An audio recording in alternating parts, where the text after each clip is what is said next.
இந்த உலகத்துல இருக்கிற எல்லா மக்களோட மைண்ட் செட்டுமே ஒரு கேமர்ஸ் மைண்ட் செட் தான். என்ன சேர்க்காத.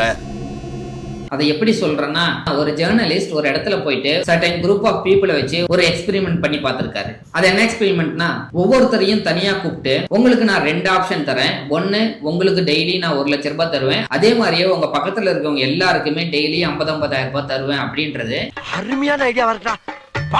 ஆப்ஷன் 2வது என்னன்னு பாத்தீங்கன்னா, உங்களுக்கு டெய்லி 2 லட்சம் ரூபாய் தரேன், ஆனா உங்களை சுத்தி இருக்கிற எல்லாருக்கும் டெய்லியும் 4 லட்சம் ரூபாய் தருவேன் அப்படின்றது. முடியாது நீ கல்லாட்டாடங்க, நான் ஒத்துக்க மாட்டேன். இப்போ நீங்க எடுக்கிற டிசிஷன் தான் உங்களோட அமௌண்ட்டையும் மத்தவங்களோட அமௌண்ட்டையும் டிசைட் பண்ண போகுது. ஃபர்ஸ்ட் ஆப்ஷனை சூஸ் பண்ணுவீங்களா இல்ல செகண்ட் ஆப்ஷனை சூஸ் பண்றீங்களா அப்படின்னு சொல்லி கேட்டதுக்கு அதுல இருந்த எல்லாருமே ஆப்ஷன் 1 தான் செலக்ட் பண்ணிருக்காங்க. ஆக்சுவலா ஆப்ஷன் 1க்கும் 2க்கும் என்ன வித்தியாசம்? ஆப்ஷன் 1ல உங்களுக்கு 1 லட்சம் ரூபாய் தான் கிடைக்கும். இதுவே ஆப்ஷன் 2 செலக்ட் பண்ணீங்கன்னா உங்களுக்கு 2 லட்சம் ரூபாய் கிடைக்கும்ல.